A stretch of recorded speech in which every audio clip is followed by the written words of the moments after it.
Welcome to the Daily Exchange. We're talking the ICO craze dying, and we've got Jason from NEM joining us to talk about NEM and everything NEM. All right, we'll see you guys right after this. We're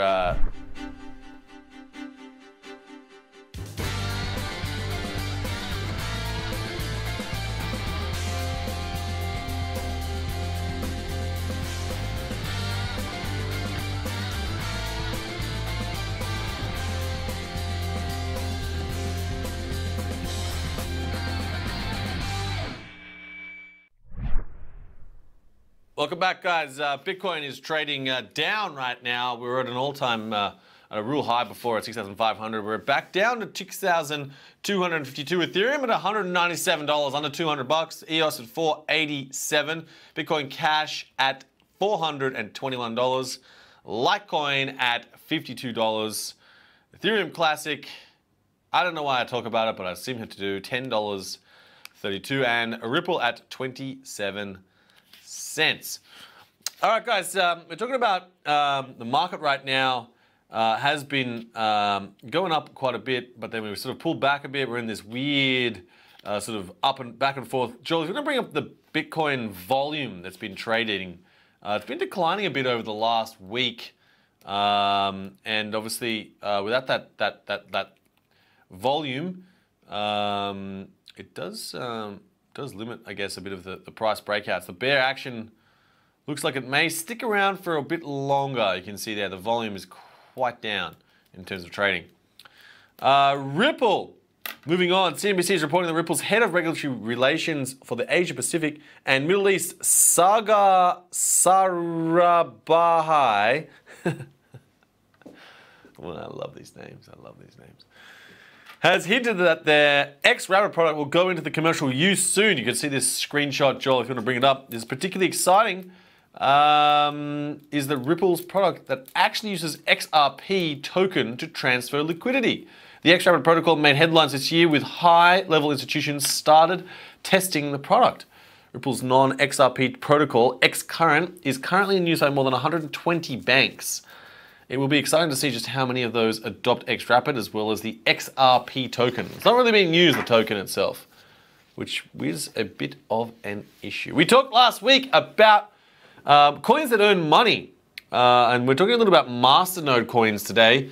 Bring up this little chart. You can see this is the masternode index. Coins like Dash, VeChain, Thor, and PivX. You can see here that I guess in terms of this tracking, we are slightly down around that 75 mark, but it has maintained a bit of stability given we started at 100. I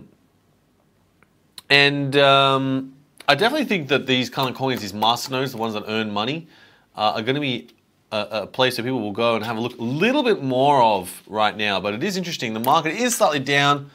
Might present an opportunity, that's not financial advice, to buy into these masternodes and start earning some passive income. All right, guys, we're going to bring in Jason, the man himself, the king of NEM, to join us. Welcome, Jason, to the Daily Exchange. Hey, Fred. Good to see you. Been following you guys. Love your personality. You peak charisma, man. Keep it up. Well, you know, it's a pleasure. It's an honor to have you on the show. Now, the NEM Foundation has been, you know, doing all sorts of things recently. So we wanted to talk through it all. But just, I guess, you know, just for everyone's sake and everyone out there to learn a little bit about NEM first, if you could just give a quick intro to the NEM blockchain and exactly what it's all about. Sure. So NEM, I feel, is the world's easiest to build and the world's easiest to understand blockchain. We build based on, we are API driven, so we use API calls to build. So you have your NEM blockchain node running, and only you, a developer, just needs to build a website portal, link it up with API calls, and you've got a full feature of a blockchain network running on NEM. You want to focus on your business and use blockchain, you use NEM. You want to build a rocket ship on blockchain, you can use another protocol altogether. Gotcha. So that's NEM. So very business focused, lots of APIs, easy to sort of connect into. That's really been the focus. And you guys have been working with the Ukraine Electoral Commission, Microsoft, Lufthansa to establish, and also the establishment of the first blockchain hub in the Philippines, which is fantastic. Right. And then this has been part of the NEM Foundation. Tell us, what's the difference between the NEM Foundation and the NEM blockchain? Yep, so the blockchain itself is a protocol that's got a few hundred nodes running right now. The foundation was developed to protect, promote, and develop the protocol itself. And the foundation has an allocated amount of ZEMs, our cryptocurrency, to expand across the world and to speak to the market. So we are in 40 countries right now. That includes the Ukrainian government, which mentioned. We've got our leadership team there. And with our NEM service partners that have links with Lufthansa and Microsoft. So we're all guns are blazing, a few hundred applications across the world right now. My guns are blazing as well, Jason, actually. Yeah, so NEM, it hasn't been in the news recently a lot. There's obviously a lot of activity going on, but it is a top 20 coin as well, I might add. And I think it's important. What's been happening lately in NEM? Give us a bit of an update. So you mentioned that the blockchain hub in Philippines, we're focused on developing hubs. So we've built a NEM blockchain center of excellence in Malaysia, in Kuala Lumpur, 10,000 square feet, 150 people, event hall, incubator, accelerator, venture fund, all going to be there. We're having hubs in Melbourne, Sydney, and New Zealand. So it's going to be very localized, hyper-local. And we're going to have country leaders across the world. So there are 40 country leaders right now. In fact, NEM Latin America is growing well with Blockchain Center in Colombia. So it's going to be a very on-ground, community-based blockchain platform. Can I come to the Blockchain Center party opening? I'll do my desert ceremony. I'd like to hear about your desert ceremony. That sounds very interesting. I learned it from Zcoin. They were telling me about their desert ceremony. Tell me about it. What's that about? Well, I actually can't reveal that. Otherwise, that wouldn't, then the ceremony would be revealed. But you can come along, Jason, but you can't tell anyone else about it. Right, let me know, because I know you're looking at building Australia's crypto bank, and NEM is definitely going to be interested in exploring that as well. We've got lots of projects, including financial services related projects. Yeah, for sure. Tell us, what are some of the big changes coming up with the protocol, with the NEM protocol? What sort of what are you looking at? Very big change. Yes, we're looking forward to Catapult. Catapult is what everyone says would be NEM 2.0. It's an update to our public chain as well as an improvement to, we have a private chain feature as well. So Catapult is having a robust number of features from multi-layer, multi-signature transactions, aggregated transactions. What it means is that it's going to be a much faster version of the existing protocol itself. So think about the latest iPhone XS or iPhone X compared to your existing iPhone models. It's just going to blow things off the markets. Cool. Catapult. I love the name of that. I love catapults. You ever play Civilization and those kind of games? You build catapults? Yes, that's right. That's right. Just getting ready for the pullback to blast off, Fred. Yeah, baby. Yeah, NEM 2.0. Yes. In July, you guys announced funding of 2 startup hubs in Australia and New Zealand. Yes. Keen to understand what kind of projects are sort of coming out of there. What's sort of happening? Oh, wonderful! Like we're targeting like areas where the proper business sense works. So in the education space, we've got Rocket Shoes where you can put all your learning management on the blockchain. We've got a Latrobe professor coming in, leaving his tenure, getting full-time into this blockchain startup. We've got copyrightsbank.com. It's an intellectual property platform where you can timestamp and hash your digital works as a legally defensible work on the NEM blockchain. And there are courts in China that have said that this work is legally defensible. It's actually live right now. Copyrightbank.com has 500 accounts. It's growing just 2 months in. And that's in the intellectual property space. We have the accounting space, the metal exchanges space. We've got an artificial intelligence, a whole host of different sectors that are looking at using the NEM blockchain. I think we've got about 19 different partners and applications going on board over here in Australia. So stay tuned for a number of announcements that may come soon. So it seems like the NEM blockchain is very focused on business as such. Yes. Is that sort of the main area, like I guess the business applications and getting these dApps on top of NEM and really running? Is that the main focus? It's all about enterprise adoption, Fred. We call ourselves a plug and play blockchain out of the box solution. Super easy to use. Developers, users for speed, scale, security, and we're focused on just getting business to use it. Cryptocurrency is one of a application on the NEM blockchain, but we've got plenty of other business applications as well, and that's what our focus has been. And maybe that's why not many people in the crypto space may know about us compared to what we are pushing on, which is enterprise adoption. Gotcha.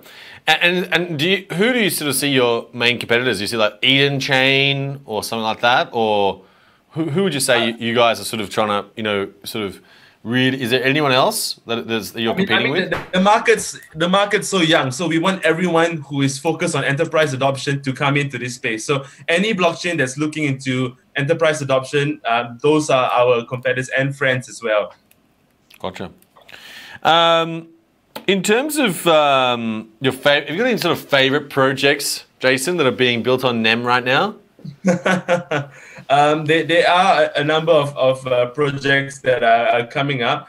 I think an exciting one would be Dogecoin. They are a loyalty rewards platform out of the Philippines, and they're growing across the world, basically aggregating. You've got Pundi X that is developing a POS system. They are across the world. I think one of the grown so much by market cap. And also Proxima X. Proxima X is essentially distributed file management system for NEM, a bit like the Filecoin IPFS of NEM, and they are growing by leaps and bounds as well. That's Hundi X, you said, Hundi X. Pundi X, Proxima X, we like the X's, and Dogecoin. They all did an ICO on the NEM blockchain with the token we have Mosaic, and they've raised upwards from 15 to 35 million US in the last couple of months. Yeah, so tell us, we're talking about ICOs right now a lot on the show. How can someone do an ICO? What's the tools that are available on NEM? I tell you, Brett, you can do an ICO on NEM in 5 minutes. You go to the website nem.io, download our NEM wallet, Nano wallet, and there's a link there called Create Your Own Token. You just put in the different criteria, like how much the levy is, your transaction fees, how many supply, you can put 9 billion tokens, you click submit, pay your ZAMs, and you can have your own tokens in 5 minutes. Cowboy, I'm going to call it Cowboy Fred Coin. Cowboy Fred Coin. That's nice. So it's CFC, the CFC. The CFC coin. Yeah. Right. Joel, do you want to buy some CFC? Yeah. I like it. It's going to take over the GFC if it even comes. Yeah. Everyone who buys some as CFC, you get a picture of me in a cowboy hat, in a different cowboy hat, that is. Yeah, you never know, Fred. Look, tell us, NEM has 2 blockchains, right? A public and a private one. That's right. Tell us about what's the difference in those 2 use cases. Okay, so the public blockchain is where everyone and anyone in the world can interact with our public blockchain. In fact, we've got about over 50 pairings in multiple exchanges across the world.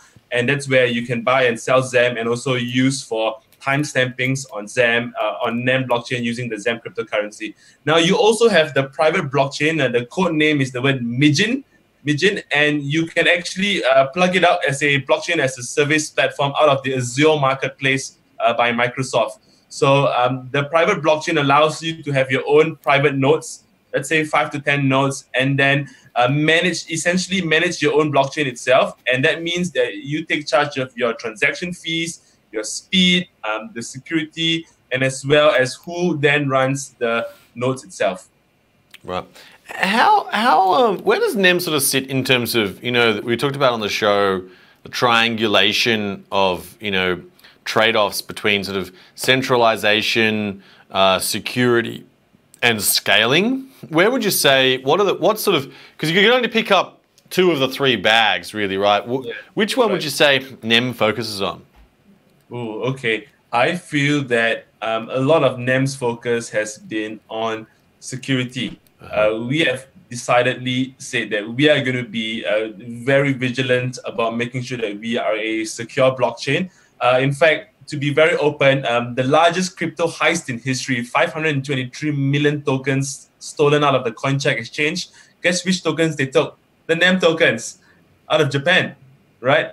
And we immediately responded to it and said, hey, we have pride ourselves for security. We contacted all exchanges. We ensured we had the multi-signature focus on all the exchanges, and we make sure that that this does not happen to any other exchange. The blockchain has not been affected. It is the exchange, and we've been providing full support on it. And we want to make sure that we provide the most secure blockchain for enterprise to use. Very cool. And right now, you know, the ICO market and I guess the blockchain market itself, I guess particularly the ICO market is a little bit cold, but I think the blockchain market's really heating up, right? The use cases of blockchain. Do you have any sort of predictions on sort of killer apps that'll really, you know, start to take this industry forward? Anything you're sort of boiling away in your laboratory, cooking away with your wizards? Well, I guess the easy wins people always say is in the payment space, in financial services, and in the supply chain space as well. But what I'm excited is any platform that has transactions, lots of transactions coming place. In fact, we are working with a company that's going into voting. And imagine where millions of people could vote on a particular day on the blockchain itself. That's going to be game changing. And a lot of the whole good stuff like tackling corruption, integrity, transparency all comes along with that as well. So that's a space to watch besides payments and supply chain. Mm-hmm. Very true. All right, Jason, we're going to move on. Stay with me. I'm keen to get your comments because we're going to talk about ICOs a bit, and I think it's very important to get your feedback. Just looking at a recent article from Bloomberg, the ICO market in terms of raising was down to 326 million in August compared with the first quarter of last year, which was about 3 billion. 3 billion. That's a major raise. What do you think about that kind of news, Jason? What's your sort of views in terms of what that's sort of doing in the ICO market? What's your sort of views there? Yep. So I mean, just to add to the stats, I saw 2017 had 7 billion, and then the first 6 months of 2018 had 14 billion of ICO raised, and then now you've got boom, that dip low. Now, what I feel is that change happens everywhere in the world. In the traditional economy and in the crypto economy, the only difference in this crypto economy is that the velocity of change is much different. So the speed and momentum changes. So I think that the velocity of ICOs have greatly decreased, and the velocity for something else is going to go to a sharp increase. I don't know what that velocity for a sharp increase is, but I definitely want to be part of that wave itself. 100%. Joel, do you want to bring up, like last year we had a lot, Ethereum was the main platform for raising ICOs on. Jason, Joel, do you want to bring up the graph we've got there for Jason to have a look at as well? And obviously Ether's massive ascension could potentially have been tied to this ICO market and it being the main platform for ICOs. But potentially the decline in Ether, if you look at those, those graphs, do they correlate? Maybe. Geez, it's hard to tell. But the decline of Ethereum looks potentially unrelated. So the amount of capital being raised in terms of the amount of capital being raised from ICOs, which could potentially say that the Ethereum's, not game over. What do you think about the, Ethereum versus say NEM or another blockchain, and which one could potentially be the primary one for ICOs going forward? Yeah, for ICOs, I think Ethereum still works out as a smart contract platform, and that's why it's getting over 1,000 cryptocurrencies using an ICO on them. And Ethereum's it's a funny thing as well, because if you look at where the most transactions come in for Ethereum, it comes actually from the gaming space, right? Besides CryptoKitties, there are a number of other games as well where Ethereum has literally hundreds and thousands of transactions, right? Or tens of thousands. NEM itself, a lot of our focus is enterprise adoption. So we're looking at companies using our public blockchain for their business transactions. So it's very hard to compare. We may not be a winning platform for ICOs, but we will be a choice amongst others as well. And in fact, There are a number of platforms right now that you can develop an ICO on. So Ethereum is one of them. Waves, you've got Neo. So NEM's another one of them. We've got about 5 to 10 projects that have developed an ICO on NEM. It's definitely going to be an option. But whether we're going to be a winning platform for ICOs, I think there is a big potential. That's cool. Moving on, I guess, talking about ICOs versus IPOs. Now, we have seen some new coins potentially doing reverse listings. And obviously the benefits of doing an IPO, Joel, if you want to bring up this IPO montage and the differences between an IPO and an ICO. We've got a lot of different firms right now, trying to get onto the different stock exchanges. You've got B potentially doing an IPO. You've got Bitmain potentially doing an IPO. And I think it's very interesting in terms of what a token can do versus what a share can do. In other words, you can earn different things, you can stake different things, you can add different utilities, and that blurring, and that different feasibilities is very interesting. Whether or not the securities, there's been a lot of speculations, there were some court rulings as well around what is and what is not. But just to give everyone an idea, Bitmain is potentially doing an IPO for $3 billion. Apparently they made 1.1 billion in profit last year. 96% of that came from mining rigs. Yeah. And apparently they're about 85% of the market, right? I don't know if, Joel, you've got the graph there of Bitmain profits. We've got Robinhood as well, while Joel brings that up. Robinhood has got a new CFO starting. They've already raised $539 million, and they're potentially looking at an IPO as well. So Bitmain, you can see here, profits estimated at $2 billion in 2018 full year, which is very interesting because, I think a lot of this is sort of slowed down, wouldn't you say, Jason? A lot of the mining and a lot of the craze around it. What's your views on that? No, I think that, like I said, the change is happening and the velocity of change is happening. I'm actually pretty excited to see where the change goes into the IPO space, because that's the traditional markets. That's where the billions or millions of people understand. And when we get crypto professionals getting into the IPO space, now you're seeing a cocktail that's being swirled. And this cocktail may be where the future of the world is heading, and these IPOs are leading the way. So this is a space to watch. Yeah. You've got B potentially doing a reverse ICO of a Hong Kong-based company. Reverse ICO, for everyone out there, is where you've got a coin, a company which is listed, and then the other company takes it over, which is a much bigger company of a small company, and then now they rename that stock, and now suddenly they're traded on the stock exchange. But I guess the other thing, Jason, is we're moving on as well to potentially security tokens, right? Yep. And the US court ruling I was talking about here, which was done in the US District Court, judge ruled out that potentially ICOs could be a security. And the judge pointed out Congress's purpose in enacting the securities laws was to regulate investments in whatever form they are made and by whatever name they are called. Now, in this case, this coin was backed by diamonds and real estate, and that was being prosecuted to be a security. And it was an unregistered security, and that would not make it very, very, would not come across very politely from the SEC with that judge. What do you think about, this sort of trend? Do you think we're going to see the death of ICOs in its traditional form, Jason? I think that ICOs are going to evolve. I think they're going to change the way they look, the way they face. They may not meet the promises in their roadmaps, but the winners are those who evolve the fastest.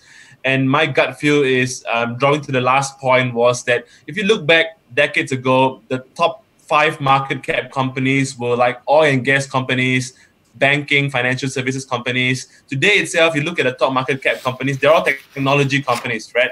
Now, in a number of years to come, right, I think that one of these ICOs, one of these IPOs would be a top market cap company globally, right?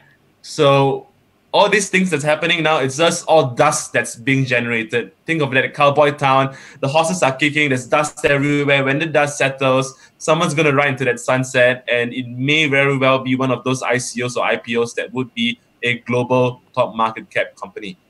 That's true. Very true. Can you run, does NEM have the functionality to do security tokens?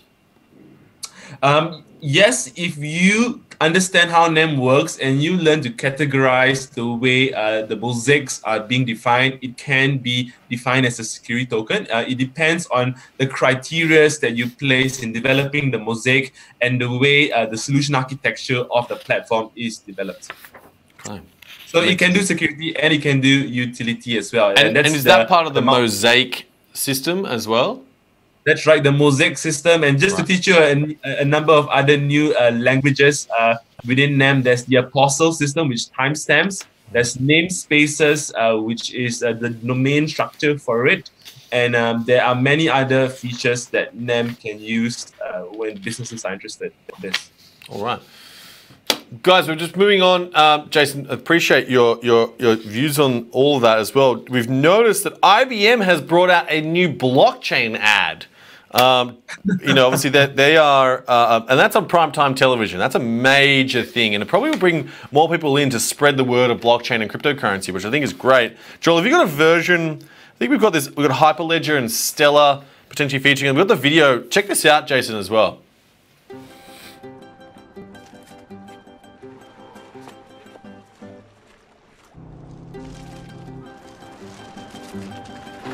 What if we could turn trash into money? Plastic Bank is doing just that by exchanging plastic for digital credits, redeemable for everything from food to education, powered by IBM blockchain. When you understand the potential of new technology, you can put smart to work. Wow, that's extremely controversial. Saying the money is going to be replaced by cryptocurrency potentially there, and the money is worthless in a roundabout way. IBM leading the charge. Welcome, IBM, to the blockchain and cryptocurrency space. And lastly, what do you think about that? What do you think about IBM joining in, Jason? Ooh, they want a piece of the pie, Fred. They're seeing it. I've traveled to 20 cities in the last 1 year, and people who are brilliant and the smartest people in the room are talking about it, and IBM has realized that they can't afford not to be in it, and that's why they've placed all that amount of and it looks like they're focused on developing economies as well, which is very interesting. How blockchain has that angle for the growth in the developing economy sector. Very cool. Lastly, Elon Musk has reached out to the Dogecoin creator Jackson Palmer to try and help combat Twitter scams. Joel, if you want to bring up the tweets between the two of them, it's been organized on Twitter. If you can get, he says, Elon says, Jackson, if you can help get rid of the annoying spammers, that would be much appreciated. Jackson has been sharing anti-spam bot script to Elon, as well as lobbying the team at Twitter to get their act together. It's not clear if Jason was rewarded with a Tesla, a rocket ship, or potentially a flamethrower. Jason, what do you think about all those scams, on Twitter? Is NEM, how does NEM sort of combat that? Ooh, NEM has plenty of scammers as well. It's unbelievable how many scams there are. I think that there is a big need for cybersecurity, essentially scam police. Now, NEM is looking for people who can actually address the scammers. So if any of you out there, we're looking for people who can get into this, because I think the number of scams are just going to be increasing. I hear. Thanks so much, Jason, for joining us on the Daily Exchange. Really appreciate you coming to join us. We're going to give a fun wrap up on prices. Bitcoin trading at 6,252, Ethereum at 197, EOS at $4.87, Bitcoin Cash at 421, Litecoin at 52 bucks, and Ripple at 27 cents. Ripple didn't seem to move too much overnight. Probably some pretty good news there. But do subscribe, guys, to the Daily Exchange. Press that little bell button, and we'll see you guys tomorrow. Yeah!